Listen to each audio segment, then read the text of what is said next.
So, welcome to this video on formal and informal communication. Imagine this situation. You've been invited to an official company event where your senior management will be present and perhaps some local government officials. Which outfit would you choose? The one on the left, right? What about in a job interview situation? The one on the right is possibly the most suitable for that situation. So, that's the focus of our video today, is choosing the appropriate formal communication for the appropriate situation. So by the end of this video, we want you to be able to understand the importance of using formality appropriately, recognize the differences between formal and informal communication, and understand how different levels of formality are used. So what is formality? I think the best way is to show some illustrations. So in spoken situations, the most formal would be perhaps a presidential address to Congress. The most informal would be a chat over lunch with a friend. What about in writing situations? Well, again, the most formal would be a official company letter, as you see on the right. The most informal would be a handwritten note to a colleague, perhaps. So why is using formality so important? Remember the last lecture on tone and style. With all communication, whatever we say or how we say it is very important because it has a reaction with the audience, whether it's a positive or negative way. So let's look at what formal communication is.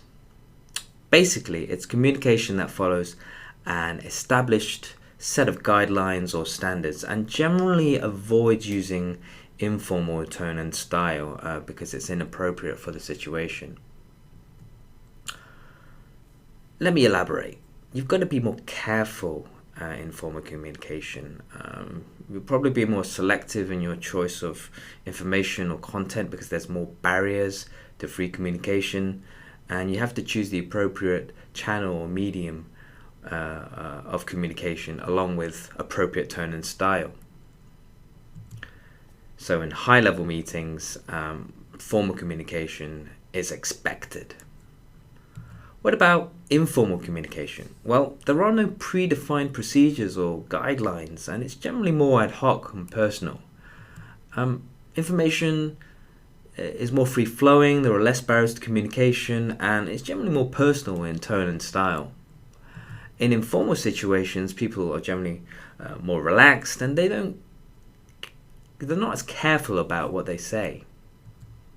So just to recap, formal communication is more official and more impersonal, and informal communication is more casual and personal. So what are other differences in formal and informal communication? Well, then we have to look at language aspects. So in formal communication, the formal language features are using more passive or imperative voice. There's more noun phrases, academic or business style vocabulary, and formal greetings. In informal communication, the informal language features tend to use more personal pronouns like I, we, or you, and more slang or phrasal verbs, abbreviations, adjectives, or more emotive language. But we'll cover these more later on throughout the course. So choosing the level of formality is very much determined by the relationship you have with the audience. As a general rule, the closer and more personal the relationship, the more informal style you're able to use. And to illustrate this, we have to look at three important channels of communication. The first is one-to-one communication. In spoken and written situations, as a general rule, you can use all levels of formality from formal to informal. And it's safer on a one-on-one basis to use an informal style. However, in writing situations, there are certain medium of communication that it's better to be more formal, such as writing official documents. The next is one-to-many communication. And here again, all levels of formality can be used. Depends on the message that you want to convey to the audience. You could use a more personal style to develop a closer relationship with the audience. But in written situations, as a general rule, again, if you're communicating to a wide audience, they might have a diverse set of expectations or standards, and you don't really want to offend anyone.